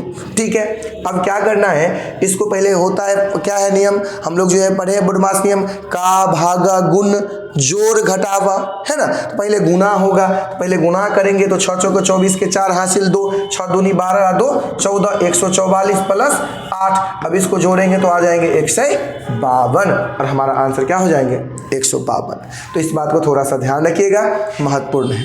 ठीक है, क्या है, इस सवाल में पूछा था विभाजन के प्रश्न में भाजक दिया है, भाजक बराबर भागफल का 4 गुना, तो हमने लिख दिया। जैसे जैसे सवाल कह रहा था ना, वैसे वैसे मैंने करते गया और अंत में आंसर मिल गया। भाज बराबर होता है, फॉर्मूला याद रखिएगा, भाज बराबर भाजक गुने भागफल प्लस शेषफल। अगर आप लोग किसको कहते हैं भाज, किसको कहते हैं भागफल, थोड़ा सा इस बात को भी देख लीजिए। मैं इसे यहीं पे बक्सा में लिख दे रहा हूँ। देखिए भाज्य बराबर, भाज्य को करते हैं भाजक से भाग, तो इधर निकलती है भागफल, ठीक है, और नीचा में निकलती है शेषफल।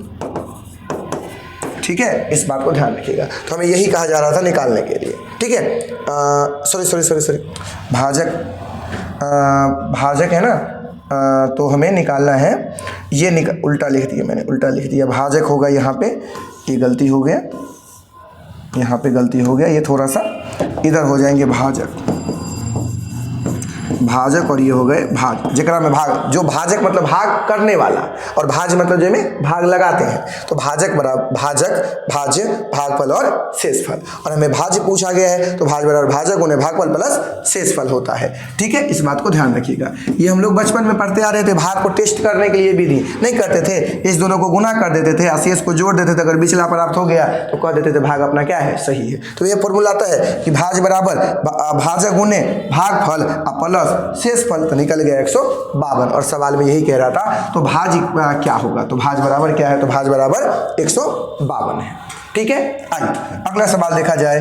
42 नंबर सवाल क्या कह रहा है, 5 क्रमागत संख्याओं का योग 40 है। क्रमागत का मतलब क्या होता है, लगातार। क्रमागत का क्या मतलब होता है, लगातार। लेकिन हमें तो पता नहीं कि कहाँ से शुरू करना है, तो माना कि पहला संख्या बराबर x, माना कि पहली संख्या बराबर x, पहली संख्या बराबर x मान लिए। अब क्रमागत करें, लगातार करें, इसका मतलब अगला संख्या में एक जुड़ते चलेगा, है ना। इसका मतलब पहला x है, पहला x है तो दूसरा x प्लस 1 होगा, तीसरा x प्लस 2 होगा, चौथा x प्लस 3 होगा और पांचवा x प्लस 4 होगा, चूंकि अगला होगा, है ना। एक संख्या बढ़ता था तो क्रमागत होगी 1 2 3 4 5। तो हमने पहला संख्या x माना, तो इसमें x का जितना मान होगा उसमें 1 जोड़ेंगे तो अगला निकलेगा, फिर उसमें 2 जोड़ेंगे अगला निकलेगा, ऐसे करते बढ़ते चलेंगे। तो 5 क्रमागत संख्याओं का योगफल 40 है। पूछा है योगफल 40, सवाल में दिया है कितना है योगफल 40 है। तो हम सभी क्रमागत को क्या कर ले, जोड़ ले। सवाल में क्या है, तो जोड़ लेने के लिए तो हम क्या कर लेते हैं, सबको जोड़ देते हैं। जोड़ने के बाद ये कितना है, 40 है। अब 40 है तो इससे हमें x का मान निकल जाएगा, कितने 5 गो है टोटल, तो 5x प्लस 1 और 2 3 और 3 6 और 4 10 हो गया, बराबर कितने हैं 40 है।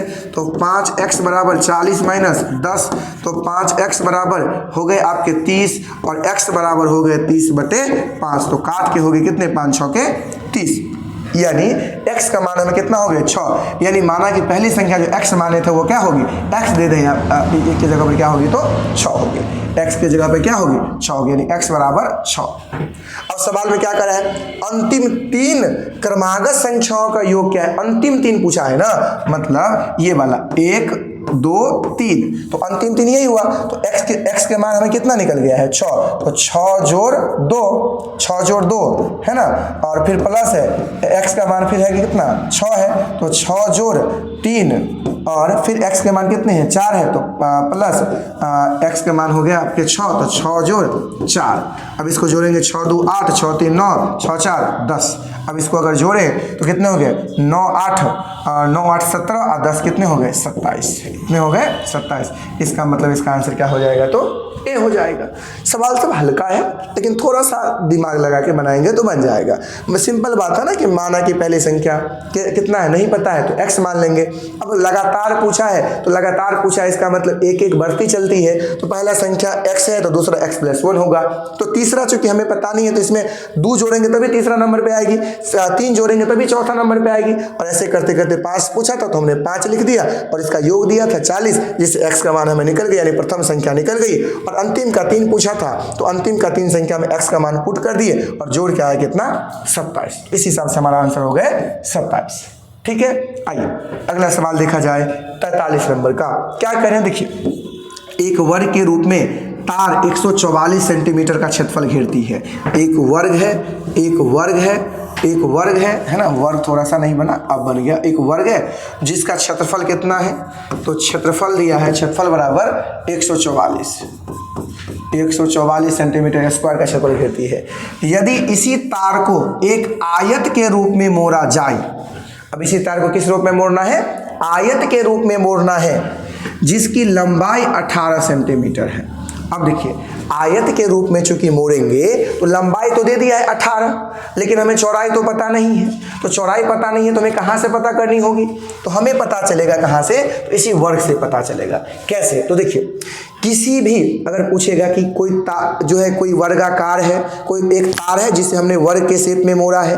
अब इसी सेम तार से हमें यदि आयत के शेप में मोड़ना है तो एक बात को ध्यान रखना है, क्षेत्रफल बदल जाएगी लेकिन परिमाप नहीं बदलता है। परिमाप मतलब उसके चारों चारों ओर, जैसे यह देखिए इसका ये जो है ना ये आयत है, इसका क्षेत्रफल दिया है ना इतना, इसका मतलब ये काते काते जो है ना ये वाला क्या है परिमाप है, ये वाला क्या है परिमाप है। तो हम परिमाप आराम से निकाल सकते हैं। कैसे? तो चूंकि वर्ग का क्षेत्रफल हमें पता है, वर्ग का क्षेत्रफल पता है, तो वर्ग का क्षेत्रफल पता है, तो वर्ग का क्षेत्रफल बराबर होता है भुजा स्क्वायर। तो भुजा स्क्वायर बराबर वर्ग का क्षेत्रफल। देखिए वर्ग का क्षेत्रफल जो निकालना हो उसे बाएं ओर रखना होता है, ठीक है। तो भुजा हमें नहीं पता है, भुजा निकालना है, तो भुजा स्क्वायर बराबर वर्ग का क्षेत्रफल दिया है 144। इसका मतलब भुजा बराबर कितने हो गए, भुजा बराबर √144।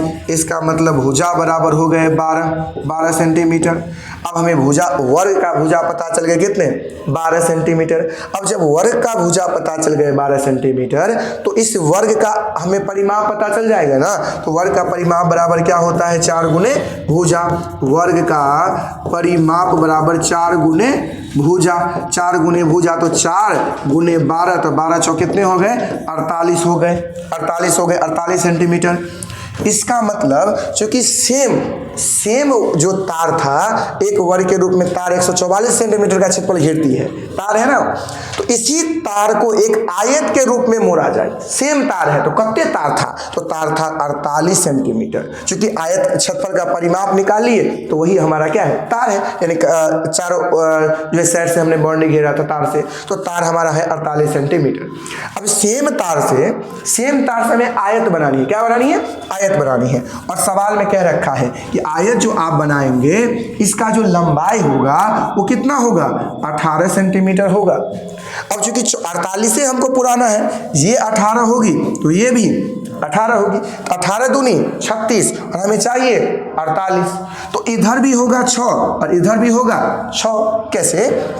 18 दूनी 36 और 6 दूनी 12, तो 12 और 36 कितने हो गए 12 36 48 हो गए, 12 36 कितने हो गए 48 हो गए।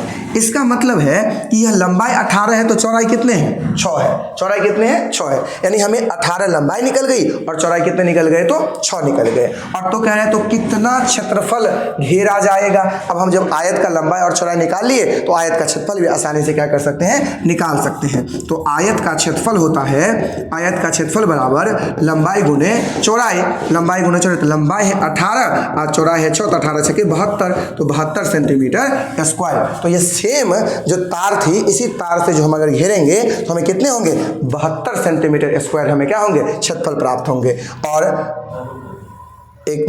18 6 के 72 नहीं, 18 6 के 108, 18 6 के 108 सेंटीमीटर। तो हमारा आंसर हो जाएंगे कितने 2 हो जाएंगे। ठीक है, तो इस सवाल को ऐसे निकालेंगे हम। पहले क्या निकालेंगे परिमाप निकालेंगे, और परिमाप निकालिए जिससे हमें इसका जो है आयत का भी हमें लंबाई और चौड़ाई पता चले। चूंकि लंबाई हमें पता ही था और चौड़ाई हमने निकाल लिया, तो इस प्रकार से कितना आ गया तो 108 आ गए। ठीक है, आइए अगला सवाल नंबर अगर देखा जाए 44, तो 44 नंबर क्या कह रहे हैं देखिए। 4 क्रमागत विषम संख्याओं का योगफल 160 है। अभी हमने पीछे सवाल किया था, उसमें क्या था विषम संख्या नहीं था, उसमें सीधा क्रमागत था। क्रमागत मतलब प्रकृत संख्या लगातार वाला, लेकिन यहाँ पर क्या कंडीशन जोड़ दिया है विषम। तो विषम क्या होते हैं एक के गैपिंग पर होते हैं, यानी एक होंगे तो एक 3 होंगे, 3 के बाद 5, 5 के बाद 7, यानी 1 2 3 4 नहीं होगा, ये प्रकृत संख्या हो गए लगातार हो गए।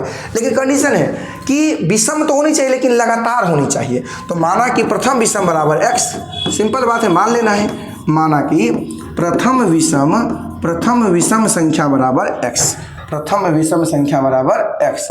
हम मान लेते हैं क्या कि प्रथम विषम संख्या, माना कि प्रथम विषम संख्या बराबर x कर लिए। अब 4 क्रमागत विषम संख्या का योगफल दिया ना, क्रमागत मतलब लगातार, तो पहला हुआ x, तो दूसरा क्या हो जाएंगे x प्लस 2, 1 जोड़ेंगे तो अगले हुआ, 2 जोड़ेंगे तब तो गैपिंग होगी। जैसे देखिए 1 है 3 है 5 है 7 है, अगर मान के चले हम x को माने 1, तो इसमें कितना 1 में 2 जोड़ेंगे तब तो 3 पूरेगा, और फिर x के वैल्यू 1 था, इसमें कितना जोड़ेंगे तो 5 पूरेगा, तो कम से कम 4 जोड़ेंगे।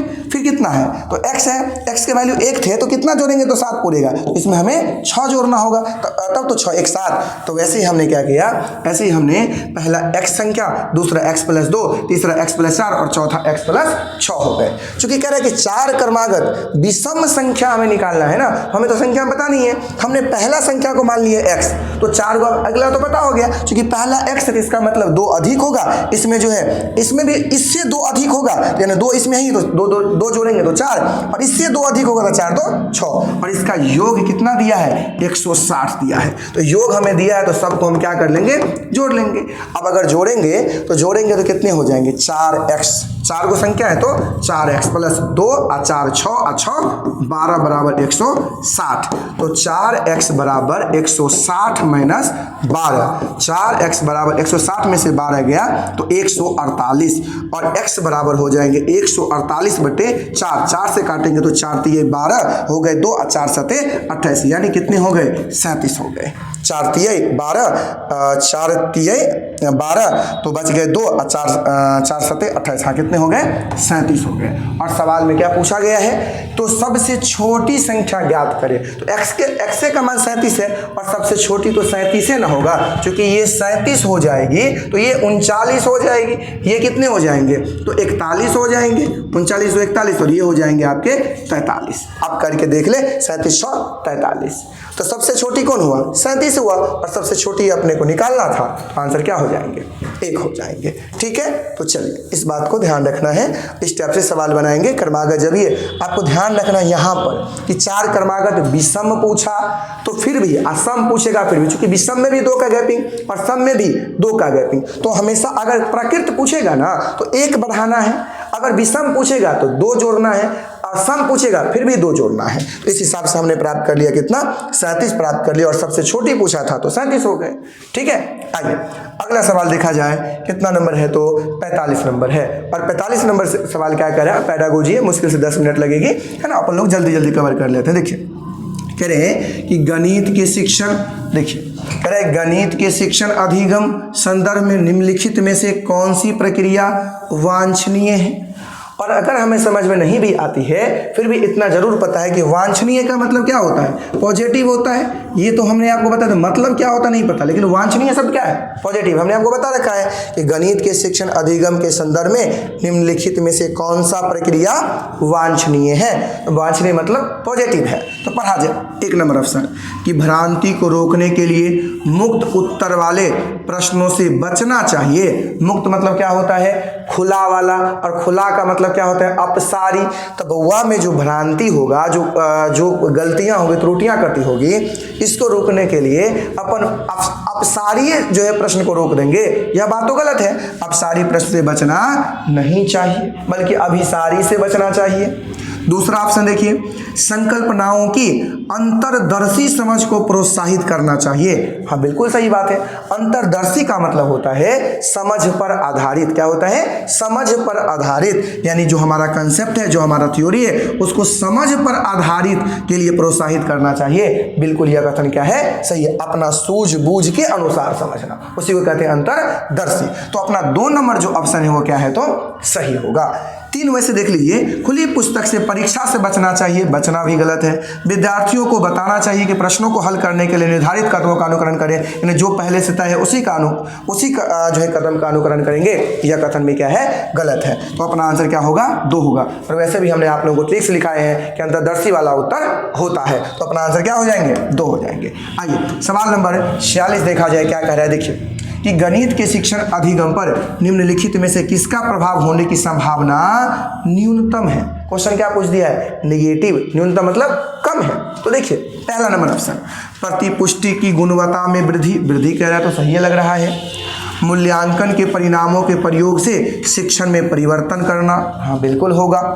मूल्यांकन के कारण छात्रों के आत्मविश्वास पर प्रभाव पड़ने के तरीके की जानकारी होना, हाँ होगा।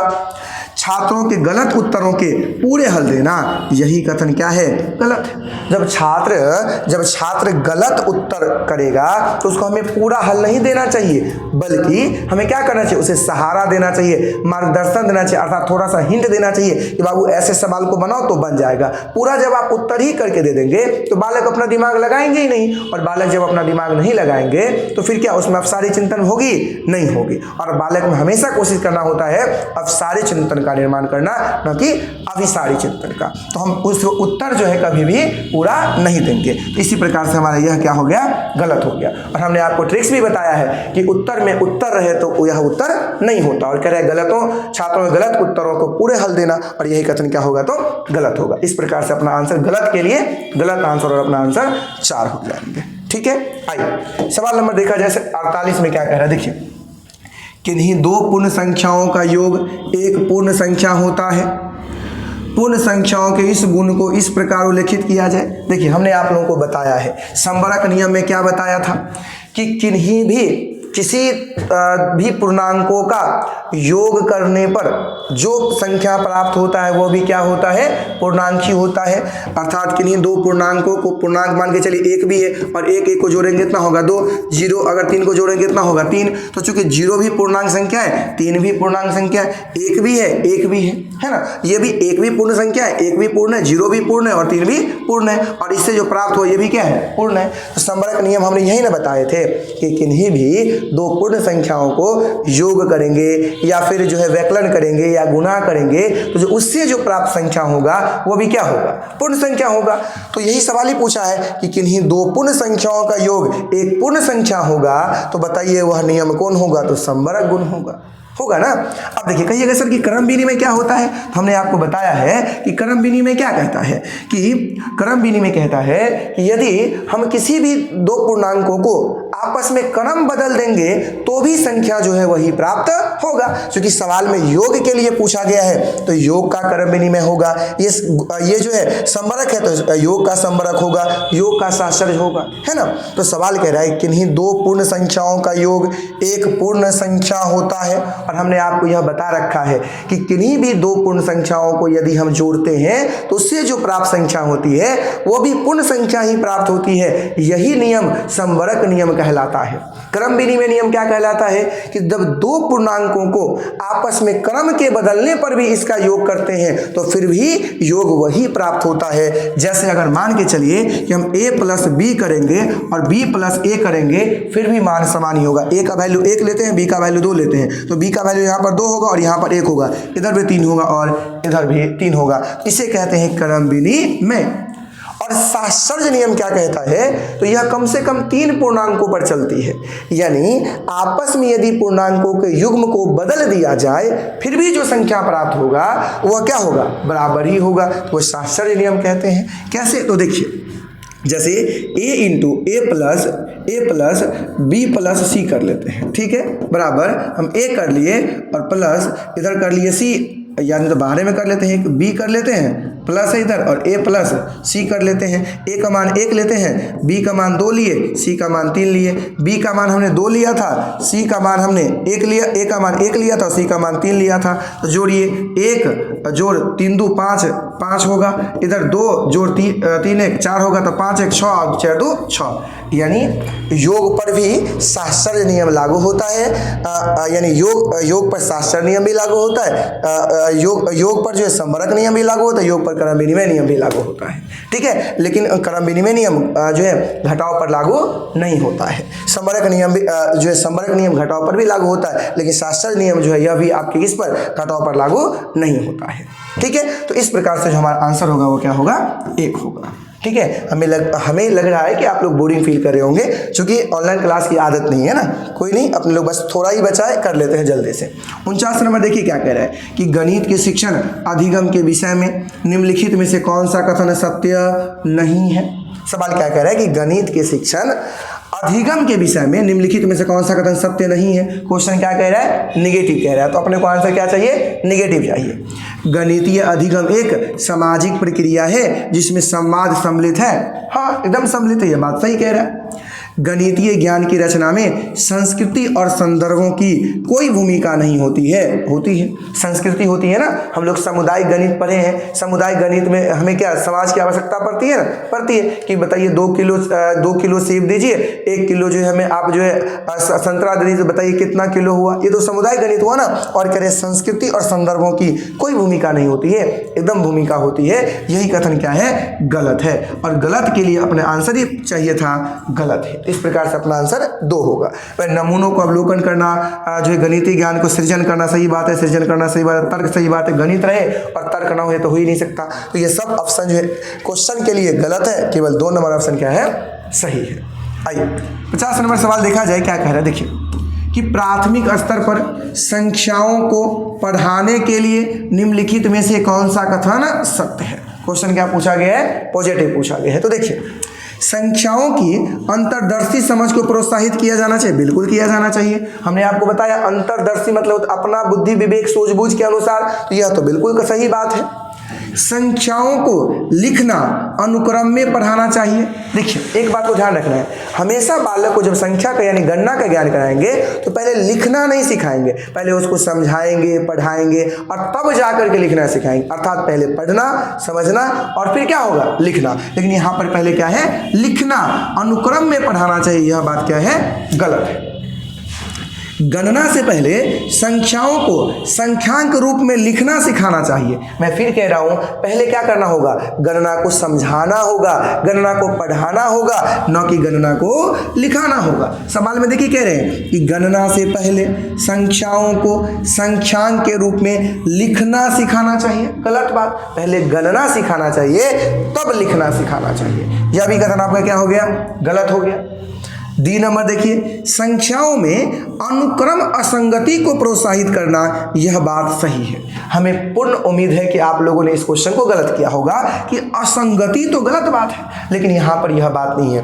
अनुक्रम असंगति का मतलब होता है कि जब कोई वस्तु दिया गया है, इसे हम उल्टा पुल्टा सीधा किसी भी तरह से यदि इसको हम गणना करते हैं तो इससे बालक का क्या होता है, तार्किक शक्ति का विकास होता है। इसीलिए अनुक्रम असंगति को प्रोत्साहित देना चाहिए, क्योंकि गणित में तार्किक शक्ति का विकास करना होता है। और जब हम वस्तुओं को जो है सीधा उल्टा सब तरफ से यदि गणना करना सिखाते हैं तो यही अनुक्रम असंगति कहलाता है। इस बात को हमने आप लोगों के लिए लिख रखा है, आप जो इसे बढ़िया से नोट कर लीजिएगा कि अनुक्रम असंगति क्या है।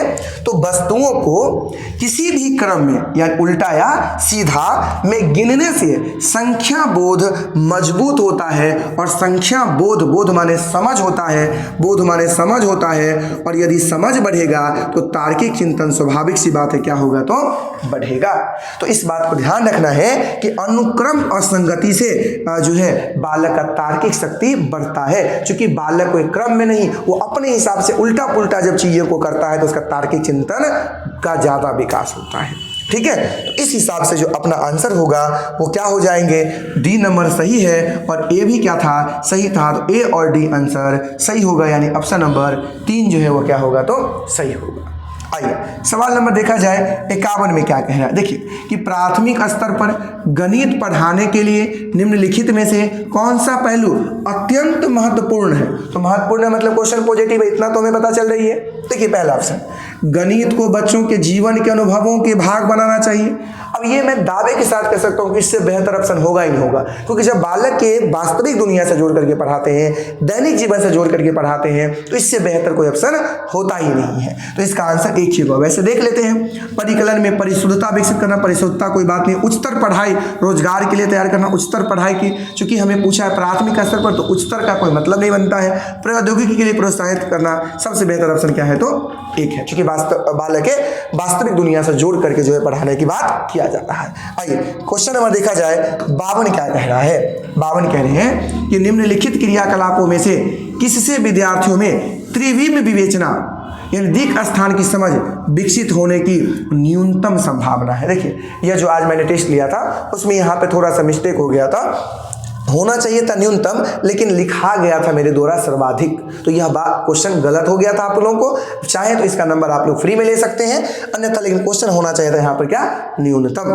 कि निम्नलिखित क्रियाकलाप में से किससे विद्यार्थियों में त्रिविम विवेचन। अब त्रिविम विवेचन क्या होता है, तो इस बात को थोड़ा सा समझ लें। देखिए जैसे दिक् स्थान, यानी हम लोग दिक् स्थान का मतलब अगर सीधा मतलब समझे तो 3D, यानी जहां पर हमें कोई चीज को दिखे, है ना, दिखे और उसको जो हम अपन फील कर सके, समझ कर सके। अब 3D का ज्ञान टैब से हम लोग को कहा, वैसे दिक् स्थान का मतलब एग्जैक्ट मतलब 3D नहीं होता है, दिक् स्थान का एग्जैक्ट मतलब होता है क्या, तो देखिए त्रिविम विवेचना यानी दिक् स्थान की समझ का एग्जैक्ट मतलब होगा कि इसमें यानी त्रिविम विवेचना में आकृतियों को प्रत्यक्षीकरण की रचना, चित्र या वस्तु को मानसिक रूप से परिवर्तित करने, घुमाने, मोड़ने, पलटने में परिवर्तन होने पर भी किसी वस्तु को पहचानने की क्षमता सम्मिलित होती है। नहीं समझ में आया बात, मैं समझा रहा हूं, देखिए क्या है। त्रिविम विवेचना का अर्थ होता है, दिक् स्थान समझ का अर्थ होता है कि कोई ऐसा आकृति हो, कोई ऐसा वस्तु हो जिसे उलट सके, पुलट सके, जिसे हम लोग क्या कर सके तो बदल सके, फिर भी हमारा जो दिमाग है इसमें भ्रमित न हो, इसको बढ़िया तरीका से समझ सके, इसी को कहते हैं त्रिविम विवेचन। जैसे हम लोग जो है लूडो खेलते हैं, तो लूडो खेलते हैं ना, तो गोटी जो अलग अलग चारों लोगों का जो गोटी रहता है, ये गोटी इधर से जाती है, आपका गोटी इधर से आती है, फिर भी हम लोग यहाँ पर क्या कर पाते हैं, दिमाग को बढ़िया से लगा पाते हैं इस आकृति में, उलट पुलट जाते हैं। इसको कभी आप रेड वाला से खेलते हैं, कभी आप ब्लू वाला से खेलते हैं, फिर भी आप कंफ्यूजन नहीं होते हैं, तो यह भी आपका त्रिविम विवेचन कहलाएगा।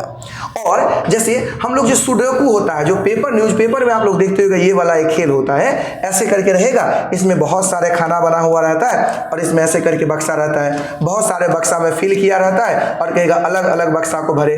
इतनी होने के बावजूद भी अपने लोग कंफ्यूजन नहीं होते, बढ़िया से भर पाते हैं। तो यह वाला जो समझ है, यह आपका त्रिविम विवेचन यानी दिक् स्थान की समझ कहलाता है। जैसे चौपर अपने लोग देखे होंगे, महाभारत में जो चौपर जो खेले थे, याद करिए, है ना, तो वो जो चौपर में क्या होता है कि ऐसे जो है ऐसे रहते हैं चौपर। देखिए मैं चौपर बनाता हूँ कैसे है, तो चौपर में क्या होती है, तो ऐसे होती है, ऐसे लंबा होती है, चौपर हो गई, एक तरफ जो है ऐसे हो गई, यानी ये ऐसे हो गए, इधर जो आपके 2 हो गए, इधर आपके भी हो गए, तो कुल मिलाकर के 7 होने चाहिए, 1 2 3 4 5 6 7, एंड ऐसे चौपर होते हैं। अब इसमें भी हम कंफ्यूजन होंगे, यहाँ पर 2 होगा तो यहाँ पर कितना होगा, तो 4 होगा, है ना, ये कंफ्यूजन नहीं होना चाहिए, ठीक है। तो ये इस प्रकार से जो हम लोग चौपर का भी ज्ञान करते हैं, तो वहाँ भी हमें त्रिविम विवेचन की समझ होती है।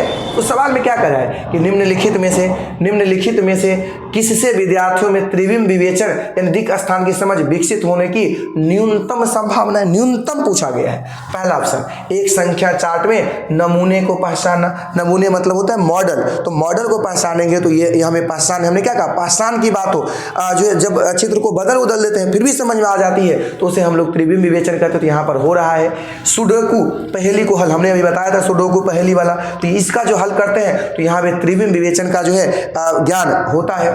चौपर आकृतियों को पहचान, तो चौपर वाले में भी आकृति, जिसे अभी वर्तमान में इसी का जो है विकसित रूप लूडो है, तो चौपर आकृतियों का पहचानना यह भी त्रिविम विवेचन है। आंकड़ों को निरूपित करने के लिए दंड आलेख खींचना, यहाँ पर दंड आलेख जो खींचते हैं, यहाँ पर रचनात्मक ज्ञान हो रहा है, न कि त्रिविम विवेचन ज्ञान हो रहा है। जब दंड आलेख खींचते हैं यहाँ पर कौन सा ज्ञान होता है, रचनात्मक ज्ञान होता है। रचना करते हैं ना कि दंड आलेख हो गया, ये हो गया, तो इतना 2002 में इतना था, 2001 में कितना था, तो अलग अलग प्रकार के दंड आलेख होता है ना। तो दंड आलेख के माध्यम से जो है हम लोग क्या करते हैं, तो रचनात्मक ज्ञान को प्राप्त करते हैं। और त्रिविम विवेचन ज्ञान प्राप्त करने के लिए हमें जो है कोई जो चार्ट का नमूना हो, चाहे वो सुडोकू हो, चौपर हो, जैसे अपने लोग कहते हैं ना, वो जो एक जो पजल होती है जो घुमा करके अपन लोग खेलते हैं, जो घुमा करके जो पूरा कलर कॉम्बिनेशन करते हैं, इससे भी अपन को त्रिविम विवेचन का समझ होगा, ठीक है। तो इसलिए अपना आंसर क्या हो जाएंगे यहाँ पर, तो 4 हो जाएगा। कोई न्यूनतम क्वेश्चन पूछा गया है तो 4 होगा,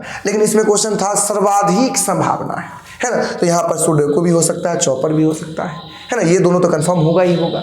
इसलिए हम सवाल गलती है और यहाँ पर होना चाहिए था न्यूनतम और आंसर होना चाहिए था 4। आइए सवाल नंबर देखा जाए 53 में क्या कह रहा है। देखिए कि बच्चों को भिन्न की संकल्पना पढ़ाने के लिए निम्नलिखित में से क्या अत्यंत उपयुक्त है। हमने आपको एक एक करके बारे में बताया है। गिन तारा को ही अबेकस कहते हैं। क्या कहते हैं, अबेकस कहते हैं। आपको अगर याद हो तो गिन तारा को ही अबेकस कहते हैं ना, अबेकस कहते हैं। गिन तारा को ही अपन लोग अबेकस कहते हैं, ठीक है, अबेकस कहते हैं गिन तारा को ही। और गिन तारा कैसे होती है, ऐसे होती है, एक लकड़ी की फ्रेम रहती है, इसमें धागे लगी रहती है और इस प्रत्येक धागे में क्या रहती है, तो आपके मन के होते हैं, है ना, धागे में मन के होते लगा हुआ।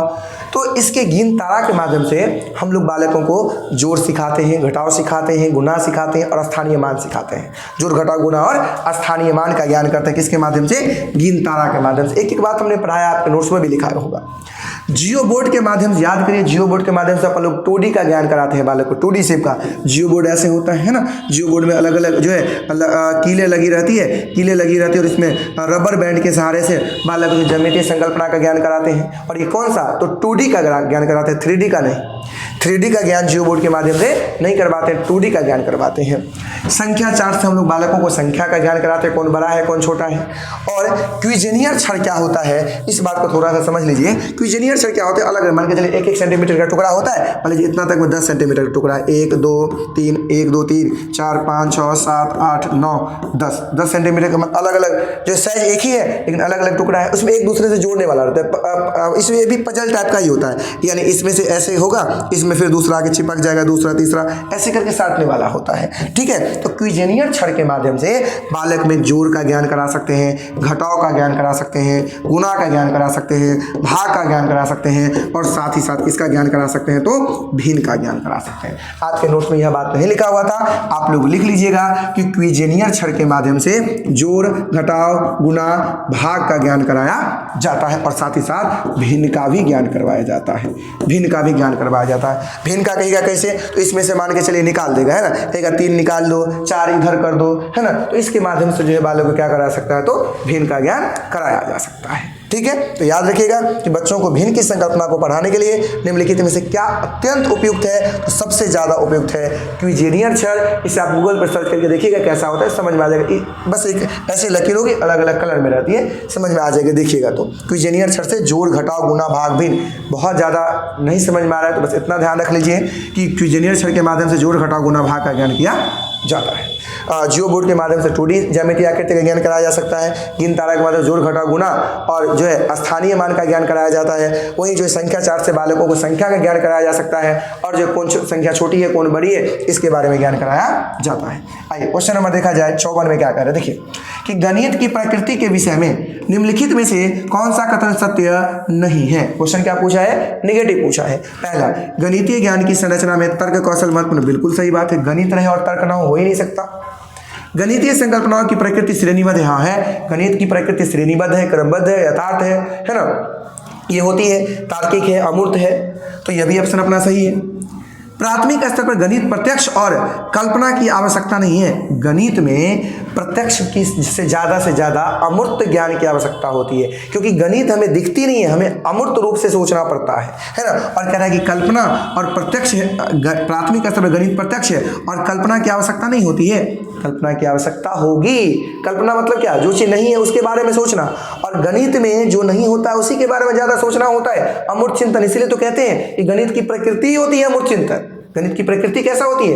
अमूर्त होती है। और यहाँ पे कह रही कल्पना की आवश्यकता नहीं है। यही कथन क्या है? गलत है। और गलत के लिए क्या होगा? तो गलत आंसर होगा। गणित में विचारों के सही संचालन के लिए विशेष शब्दावली का प्रयोग होता है। हाँ होता है। जैसे इसका फिक्स है कि जोड़ के लिए ये होगा, घटाव के लिए होगा, गुना के लिए होगा, तो विशेष शब्दावली का प्रयोग होता है। तो अपना आंसर क्या होगा? 3 होगा। आइए सवाल नंबर 55 में देखिए क्या कह रहा है।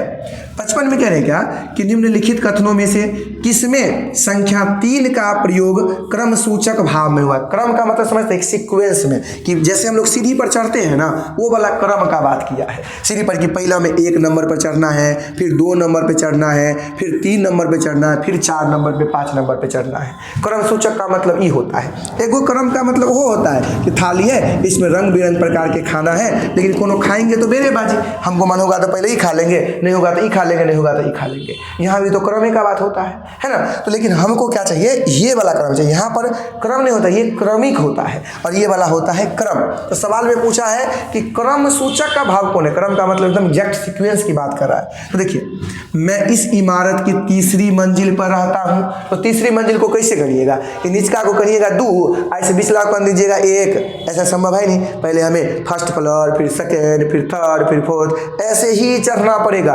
गलती से भी ऊपर वाला को फर्स्ट ना कह सकते हैं, क्योंकि अब कह नहीं सकते कि ये एक गिनती हम के नीचे से ही ऊपर की ओर करेंगे। इसी में क्रम सूचक का भाव हो रहा है। कहिएगा सर 2 में क्यों नहीं हो रहा है? तो इस घर में 3 कमरा है। हाँ 3 कमरा है, ठीक है, 1 कमरा, 2 कमरा, 3 कमरा घर है। हम कहेंगे चलिए इसी को पहले गन दिए 1 2 3 ना, इस तरह से गन दिए 1 2 3, कोई बात नहीं, इसी से गन दिए 1 2 3। तो ये क्रम यहाँ पर फिक्स नहीं है, यहाँ पर क्रम फिक्स नहीं, हमको जैसे बना वैसे कर सकते हैं। लेकिन इस इमारत की तीसरी मंजिल, इमारत मतलब बिल्डिंग, ये तीसरी मंजिल पर हमारी घर है, ये तीसरी फिक्स है। किसी को भी बोलेंगे तीसरे मंजिल पर है तो समझ जाएगा, कहेंगे हम तीसरा नंबर कमरा में है, लेकिन लिखा हुआ नहीं है 3 गो कमरा है, तो उसको सब में बेराबाजी से जाना पड़ेगा, है ना।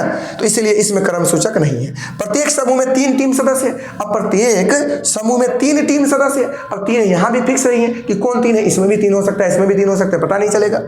इस डिब्बे में 3 पेंसिल है, अब हमको मन होगा जे पेंसिल का मन होगा तो पेंसिल को गन सकते हैं 3, क्योंकि इसका फिक्स क्रम नहीं है, कभी 1 2 3, कभी 1 2 3, इसका भी कोई क्रम नहीं है। हमें पूछा है क्रम सूचक का भाव कहाँ है, तो हम जब तीसरे मंजिल पर रहेंगे, चौथे मंजिल पर होंगे, तो यहाँ पर क्रम सूचक का भाव है, इसलिए हमारा आंसर 1 हो जाएगा। ठीक है, आइए सवाल नंबर देखा जाए 56 क्या कह रहा है। बस हो ही गया, 4 क्वेश्चन बचे हैं, है ना।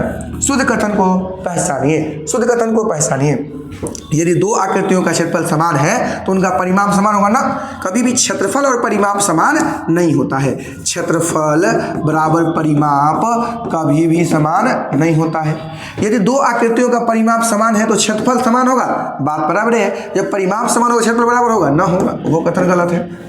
परिमाप और क्षेत्रफल का मात्रक समान होता है ना। एक परिमाप का होता है केवल अगर मान लीजिए कि कोई सेंटीमीटर में मात्रक है तो परिमाप का होगा सोझे सेंटीमीटर, लेकिन क्षेत्रफल का क्या होगा सेंटीमीटर स्क्वायर। तो दोनों का मात्रक समान नहीं है, यह भी गलत है। किसी आकृति का आकार उसके परिमाप का निर्धारण करता है। हाँ करता है। आकार मान के चलिए इतने बड़ा है तो इसका परिमाप कितने होगा, इतने बड़ा होगा। कत का परिमाप होगा, कोई आकृति इतने बड़ा है, इसका मतलब ये कत का क्या है, परिमाप है। हमने बता भी किया था कि चारों साइड वाला जो किनारा होता है यही क्या होता है, परिमाप होता है। तो किसी आकृति का आकार उसके परिमाप का निर्धारण करता है। ठीक है, तो अपना आंसर क्या होगा, तो 4 होगा। आइए अगला सवाल देखा जाए 57 नंबर में कि गणितीय पाठ्यक्रम के संबंध में शुद्ध कथन को पहचानिए। शुद्ध मतलब पॉजिटिव बात कहता होगा कि बीज गणितीय विचारों की नींव मतलब शुरुआत, प्रारंभ प्राथमिक स्तर पर डाली जाती है। हाँ सही बात है। बीज गणित का मतलब होता है गणना, जोड़ घटाव गुणा भाग, इसको कहते हैं गणना। तो बीज गणितीय विचारों की नींव जो है वो प्राथमिक स्तर पर ही डाली जाती है। यह कथन बिल्कुल सही है। जब बच्चा जो है बाल बाटिका में रहता है तभी बालक को जो है गणना सिखाना शुरू किया जाता है। 1 2 3 4 गणना सिखाना शुरू किया जाता है। तो बीज गणित विचारों की नींव जो है प्राथमिक स्तर पर डाली जाती है। यह बात बिल्कुल सही है। भिन्नों की संकल्पना का परिचय केवल उच्च विद्यालय में, गलत बात। समाज को बेहतर करने के लिए ऋणात्मक संख्याओं की संकल्पनाओं का परिचय प्राथमिक स्तर पर देना चाहिए, गलत बात। क्षेत्रफल मापन की संकल्पना परिचय केवल उच्च प्राथमिक स्तर पर, यह भी गलत बात है। अपना आंसर क्या हो जाएगा, तो 1 हो जाएगा। आइए अगला देखिएगा 58 नंबर क्वेश्चन क्या कह रहा है कि प्राथमिक स्तर पर त्रिभुजों की अवधारणा का परिचय देने के संबंध में शुद्ध कथन को चुनिए। अब हमें बउआ को सिखाना है त्रिभुज का ज्ञान, तो कैसे करवाएंगे त्रिभुज का ज्ञान। सबसे पहले त्रिभुज की परिभाषा दे देनी चाहिए, गलत बात। हमने ELPS थ्योरी बताए हैं। ELPS थ्योरी मतलब व्याख्या आखिरी में बताना होता है। पहले क्या करना होता है कि अनुभव के माध्यम से बताना होता है। तो कह रहा है पहले परिभाषा दे दीजिए, गलत बात।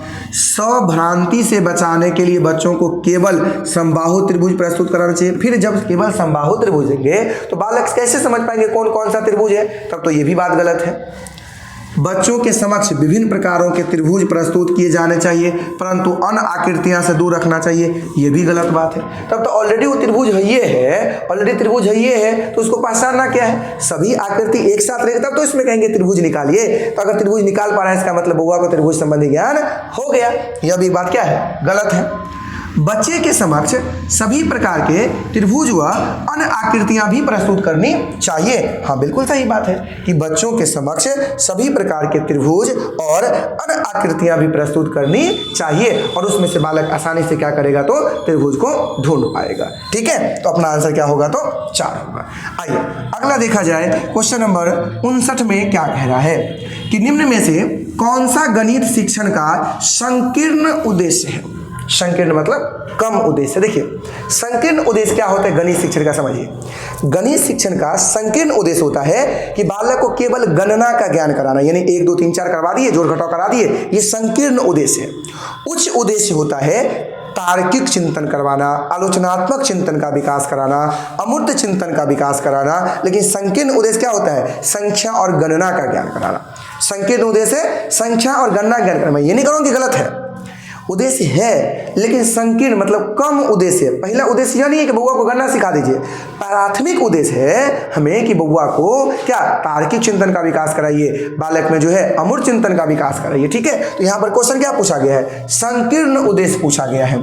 तो विद्यार्थियों में सुव्यवस्थित तर्कना को प्रोत्साहित करना, तर्कना को प्रोत्साहित करने के लिए उच्च उद्देश्य होता है, तो यह बात तो होगी नहीं। ठीक है, विद्यार्थियों में कथन की सत्यता और असत्यता को प्रमाणित करने की योग्यता का विकास करना, यह भी उच्च उद्देश्य होती है, संकीर्ण उद्देश्य नहीं होती है। विद्यार्थियों को संख्याओं और संख्याओं पर होने वाली संक्रियाओं का संचालन करने में निपुण करना। अब देखिए क्या करें यहाँ पर कि विद्यार्थियों में संख्याओं और संख्याओं पर होने वाली संक्रियाओं में, संक्रियाओं मतलब जोड़ घटाव गुणा भाग, यानी केवल बउआ को गणना और जोड़ घटाव गुणा भाग में निपुण कर देंगे तो यही गणित का उद्देश्य है? नहीं, यही केवल गणित का उद्देश्य नहीं है। ये गणित का उद्देश्य है लेकिन ये संकीर्ण उद्देश्य है, उच्च उद्देश्य नहीं है। आपको हम जोड़ घटाव गुणा भाग सिखा दिए, 1 2 3 सिखा दिए, तो क्या आपका उच्च उद्देश्य हो गया गणित सीखने का? नहीं, ये संकीर्ण उद्देश्य है। उच्च उद्देश्य होता है कि हम तार्किक चिंतन कर पाते, अमूर्त चिंतन कर पाते, तब होता उच्च उद्देश्य। तो ये क्या है, निम्न उद्देश्य। हमने बताया कि संकीर्ण उद्देश्य का मतलब होता है कि गणना व संख्या का ज्ञान करना, गणना व अगर संख्या का ज्ञान केवल करवा रहे हैं तो यह निम्न उद्देश्य है। लेकिन वहीं उच्च उद्देश्य क्या होगा, उच्च उद्देश्य जो है, उच्च उद्देश्य होगा अपना तार्किक चिंतन, है ना, अमूर्त